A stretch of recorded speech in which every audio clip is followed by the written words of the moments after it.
What's going on, Badger Nation? Welcome to the PPC Den podcast, your source for all the latest tips, tricks, and strategies you need to take your Amazon advertising to the moon. Today is a very, very special episode. We're going to do a little round table. As you know, if you're a listener of the show, you know I like to keep it fresh, do different things, play with different kinds of formats. Sometimes I just turn on the mic and I'll talk for 15 minutes. But today I am joined by two of Ad Badger's campaign managers. We've got Michael Tejeda. What's up, Michael? Calling in from California. California. Hey, guys. Nice and sunny today. Nice. Sunshine to you guys. I wouldn't expect any different. And I'm joined by Ryan Hofacre, who just left California, moving cross country. I hope you're not in the witness protection program because I just blew your spot. You blew my cover. I hope my neighbors don't find out. No. So today we're going to be talking about Black Friday, Cyber Monday. What do you call the period in between? I just call it Cyber Weekend. You think it'll catch on? I come up with a lot of names for a lot of different things. Many of them do not stick. But with all that said, you know, if you think of a lot of Amazon growth, in fact, if you were to just Google Amazon sales numbers, you can pull up Amazon sales numbers quarter by quarter and see the quarters on a line graph with these blips. Every quarter four, Amazon spikes a lot. So just massive amounts of sales come in to Amazon during quarter four. And it's definitely worth thinking about each year, thinking about the types of things that you want to do, how to go in with the right mindset, which is exactly what we're going to do today. So there's three of us. We've got 3 points that we want to touch on.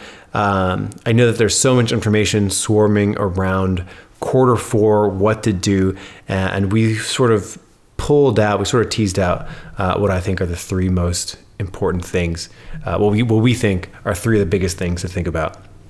So the first topic I want to go around and touch on is that, you know, I think about the glory days of 2016, 2017, 2018, 2019, where all of these years you kind of knew what to expect. It was pretty standardized, pretty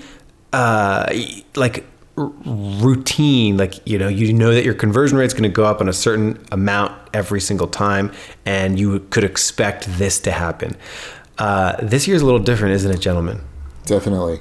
Absolutely. Very different year. Ryan, what's different this year? Yeah. Well, a couple things. I'll just probably touch on this point. You know, the inventory challenges since April 22nd have been, very challenging in the sense of getting. Everybody knows you need gas in your engine to go somewhere, right? So having a good inventory levels to make sure that you can do proper PPC, to make sure that you're staying strong, staying steady. It's just been very, very challenging. And here's what I want listeners to know for 1 second. The best in the industry at some point will go out of stock. So if you've gone out of stock, don't feel guilty about it. The best do it. What I encourage you to do, and I'm sure many of you have gotten the systems in place to this point, but if you haven't, I really encourage you to do that. My wife and I, with our business, we got Google Docs on combination with software to make sure that we're ordering the right amount every month.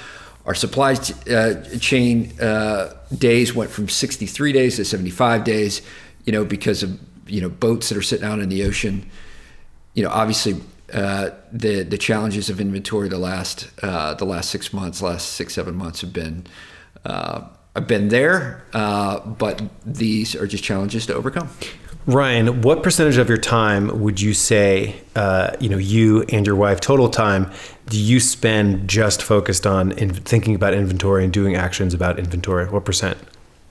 We got it pretty good now. We with our supplier, we order on the same day every month, right? So they know that we're ordering on the same day every month. Probably, honestly, the night before, we're sitting down in the software. My wife looks at the numbers in the software that she thinks we should be ordering. I have my Google Sheets that I think we should be ordering, and we make sure that those align, right? And then we're trying to predict for future growth as well. So you got to order 10, 20% more depending on what you think your level of growth is going to be. Again, I think it's when you have your systems in place. Yes, you asked about time. I don't know. I'd say probably a good 4-5 hours before our order is made. But then again, we're sending in from our 3PL to Amazon. So that's probably an additional, 10, 15 hours. I don't know if I'm answering that correctly, but that's kind of our flow. Right. And I assume it's increased this particular Q4. And I assume most people's have this Q4 too going into this. So inventory issues are a major thing. Michael, what else do you think is different this year than maybe previous years? Well, I think there's been a huge shift in what's happening just culturally, just the way that we are running our households now. There's a ton of us that are at home now that weren't at home. So you take out all that commuting time. So there's a ton more time to be shopping on Amazon. So I think that, and it kind of couples with what we're seeing with some of the CPCs, and I'll let you go into that a little bit more, Mike. But just the amount of impressions that are out there, the amount of traffic that's on Amazon now.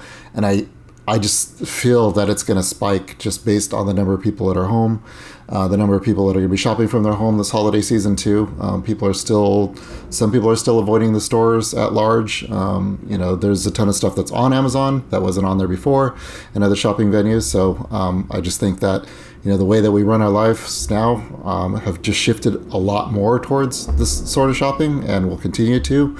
So I just think that that's going to be a big factor now with impression rates, CPC costs, so on and so forth. So I know that you were going to kind of jump into that, Mike, CPCs. So I'll let you take it from there. Yeah, I mean, CPCs, another factor going into this Q4, which is so much different than previous years, is that for as long as I've been doing Amazon PPC full time, I've been doing it, part time for at least 10 years.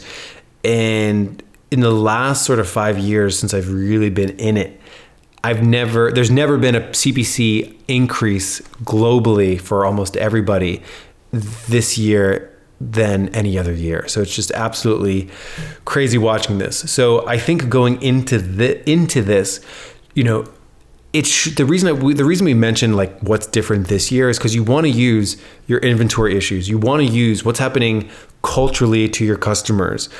You want to use sort of what your ACOS has been, what your CPCs have been doing for the bulk of this year going into Black Friday, because Black Friday, Cyber Monday, the rest of Q4.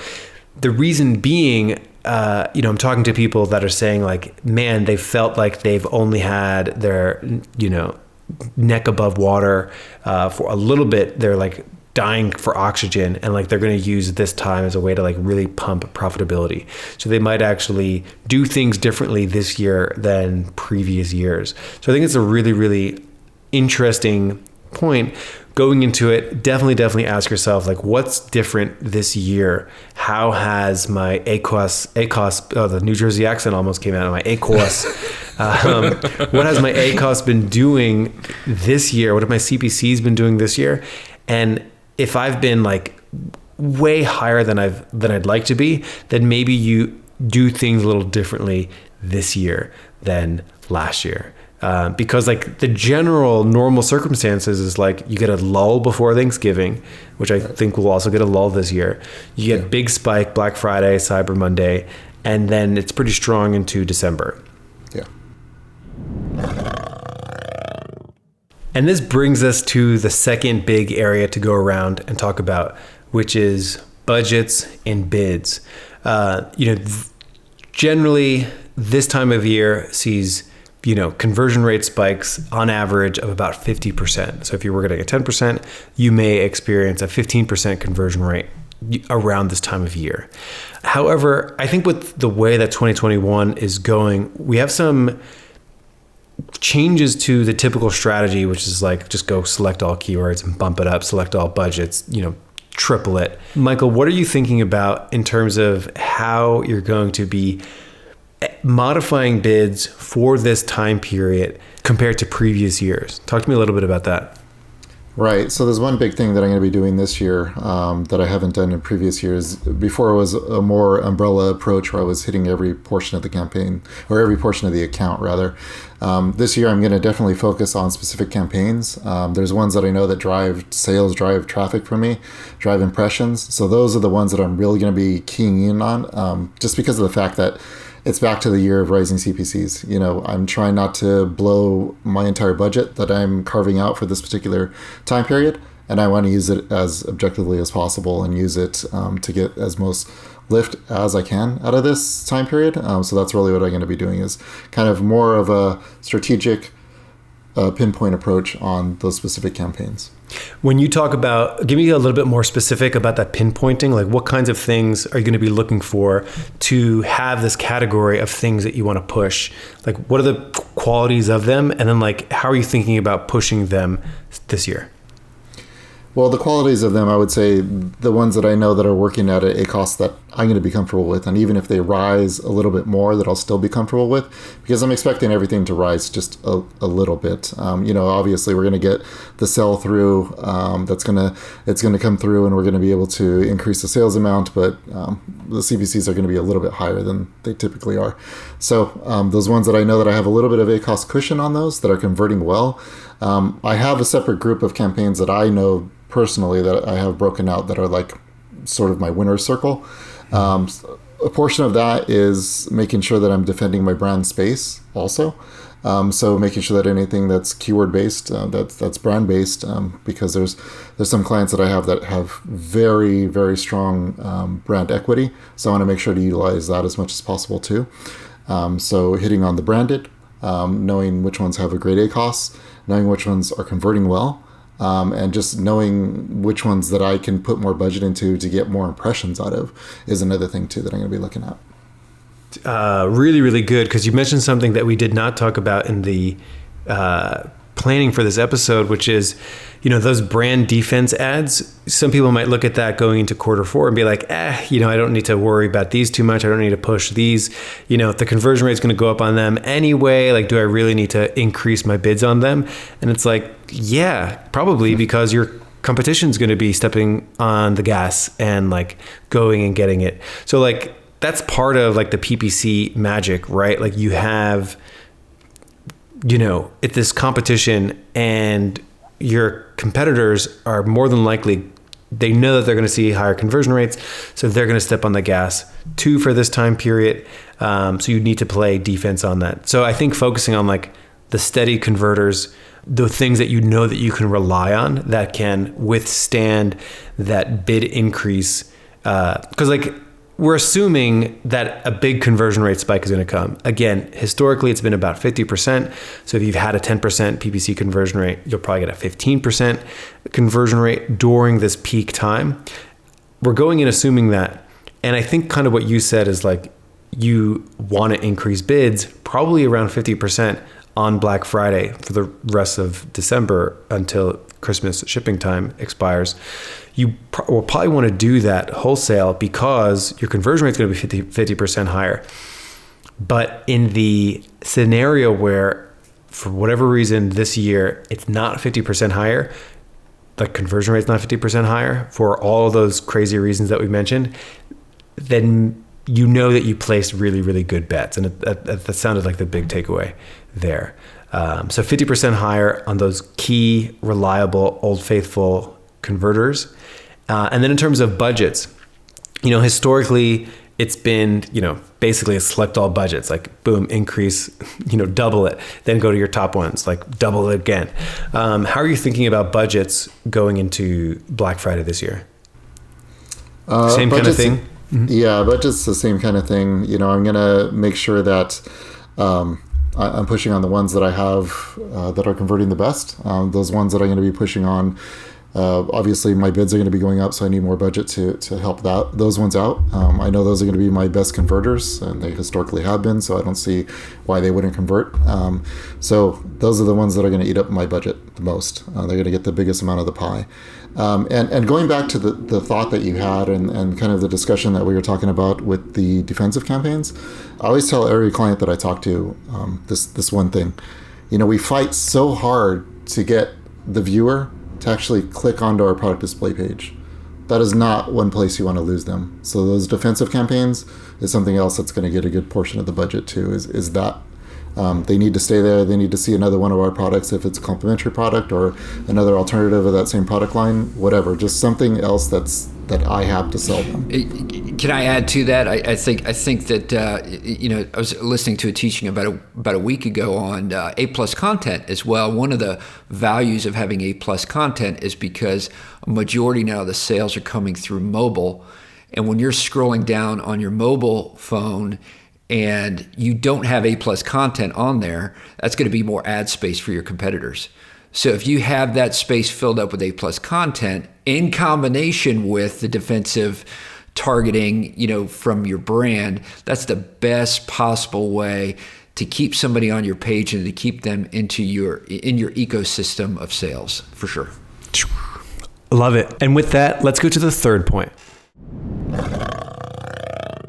Alrighty, and the last thing that's really unique about this year is remarketing. So Ryan, why don't you talk to us a little bit about how remarketing is different this year than previous years and why we think it'll be pretty big for Black Friday into peak quarter 4. Yeah, absolutely. So when you play in Amazon Advertising Console, you kind of look to see what Amazon is investing in. And what they have been investing in over this last year is sponsored display.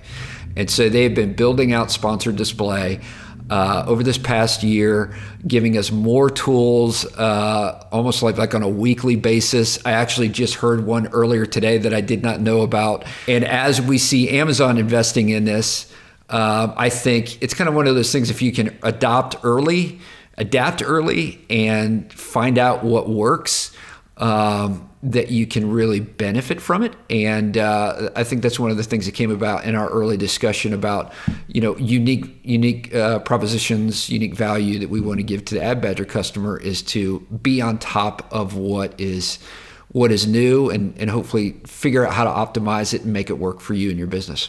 So.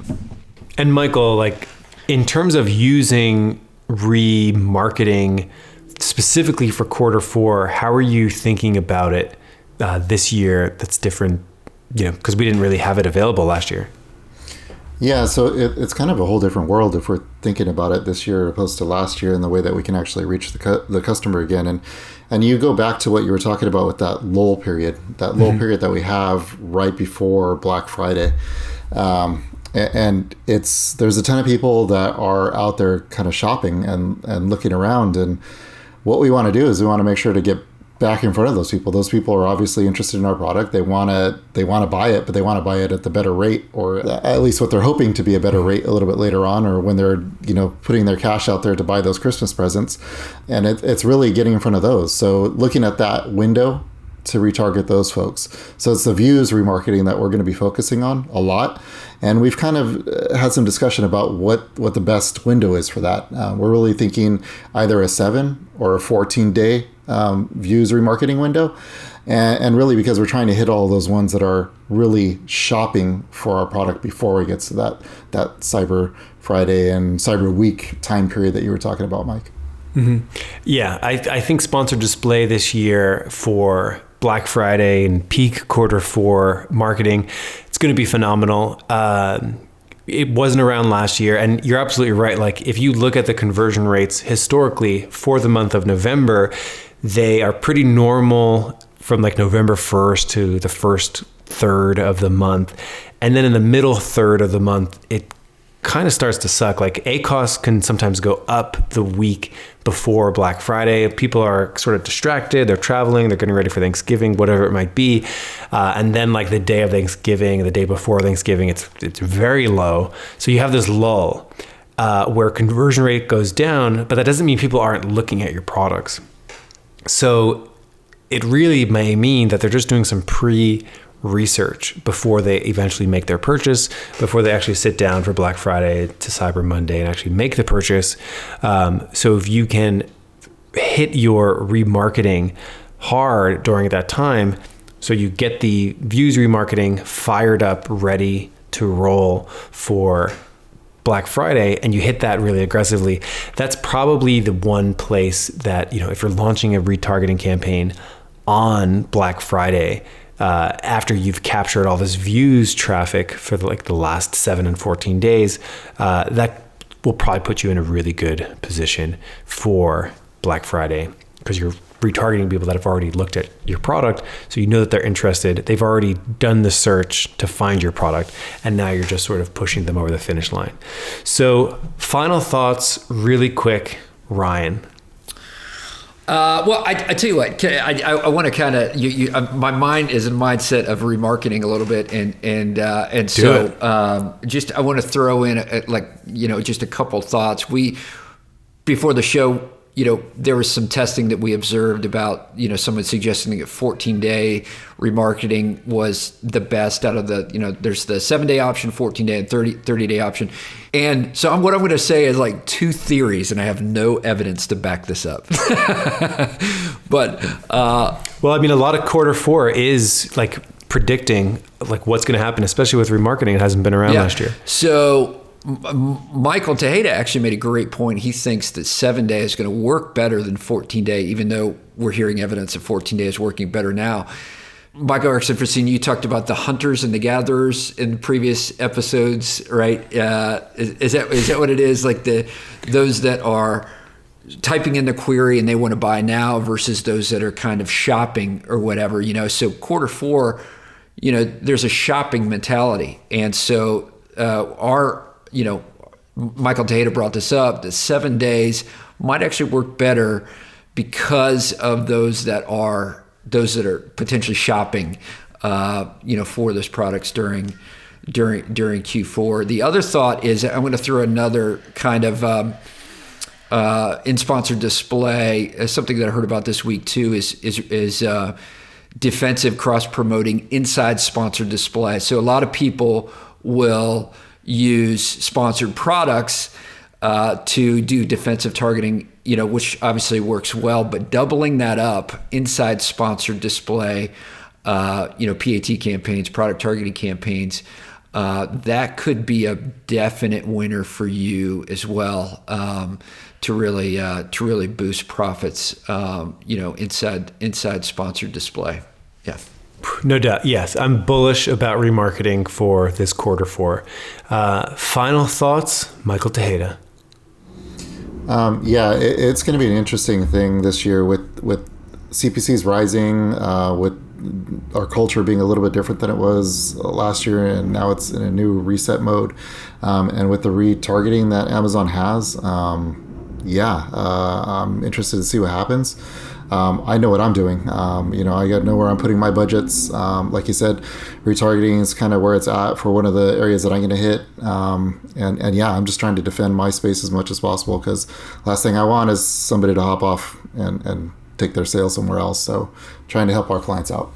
Yeah, exactly. So absolutely right. The big takeaway for me is the extra thing that I think you need to do this year that you haven't had to really do in years past is you really need to take a minute and really think about where you've been this year. Think about inventory issues, think about your market, think about your CPCs and how they have been moving. And you may want to do something that you haven't done in the past, where you don't want to blanket your entire account with the same kind of action, where you really want to be maybe just pushing those top reliable converters, more so than maybe this is not the time for moonshots, where you want to go broad, you want to cast a really, really big net, where versus hitting the things that are going to convert really well, tripling the budget on those things, pushing 50% higher bids for those key areas, doubling down on remarketing is probably something to look into for this Q4. I know that these are a lot of good insight here. And with that, Michael Tejeda, what are you hoping Santa puts under your tree this year? Oh man, I'm hoping he puts a high conversion rate under my tree. Ooh, come on. And Ryan, how about you? Sales, just lots of sales. Oh, right on. I was gonna give I'm hoping to get a new guitar this year to add to the ensemble behind me. But everyone, have a good one. Again, this year is the most strange year that I've ever experienced doing Amazon PPC, and this sort of Q4 is no different.